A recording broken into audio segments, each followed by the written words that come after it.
আজকে তৈরি করব ভাপা ইলিশ। এর জন্য এখানে কয়েক পিস মাছ নিয়েছি। ইলিশ মাছ আগে থেকে মাছগুলো ধুয়ে পানি ঝরিয়ে নিয়েছি। এখন নিয়ে নিচ্ছি লবণ 1 টেবিল চামচ আর 1 টেবিল চামচ হলুদ। ভালো করে মাছের গায়ে লবণ হলুদ মাখিয়ে নিব আর মাখিয়ে 5 মিনিটের জন্য রেস্টে রেখে দিব। এদিকে ভাপা ইলিশ তৈরির জন্য একটা মশলা তৈরি করব।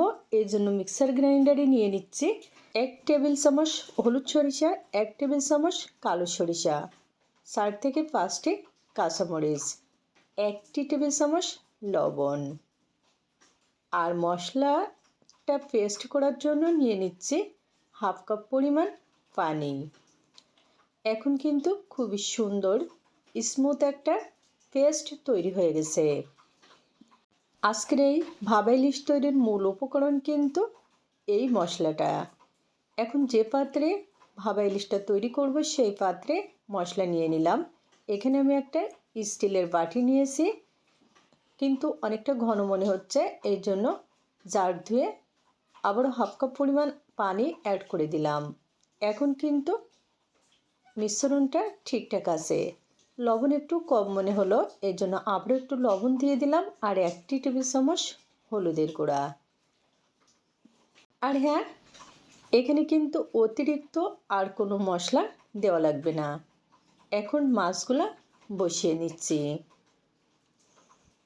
ভাপা ইলিশ কিন্তু অনেকে খুবই পছন্দ করে, আমারও কিন্তু খুবই পছন্দের একটা রেসিপি। এই জন্য আমি তোমাদের সাথে শেয়ার করলাম। কয়েকটা কাঁচামরিচ এভাবে দিয়ে হাফ কাপ পরিমাণ সরিষার তেল দিয়ে দিচ্ছি। অবশ্যই এই ভাপা ইলিশ তৈরির জন্য কিন্তু সরিষার তেল নিতে হবে, তাহলে কিন্তু সঠিক স্বাদটা পাওয়া যাবে। এখন ভাপে দিব আর এর জন্য আমি প্যানে নিয়ে নিচ্ছি পরিমাণ মতো পানি। পানিতে একটা স্ট্যান্ড দিয়ে এখন বাটিটা বসিয়ে দিলাম 20 থেকে 25 মিনিটের জন্য একটা ঢাকনা দিয়ে ঢেকে। ঠিক 25 মিনিট পরে ঢাকনা তুলে নিলাম। ঠান্ডা হয়ে গেছে, এখন ঢাকনাটা খুলে নিলাম। দেখো কত সুন্দর হয়েছে, অনেক বেশি লোভনীয় হয়েছে। তো বন্ধুরা, যদি ভালো লাগে অবশ্যই তৈরি করে দেখবে। আজকে আর নয়, অন্য কোনো দিন দেখা হবে অন্য কোনো মজার রেসিপি নিয়ে। সবাইকে ধন্যবাদ।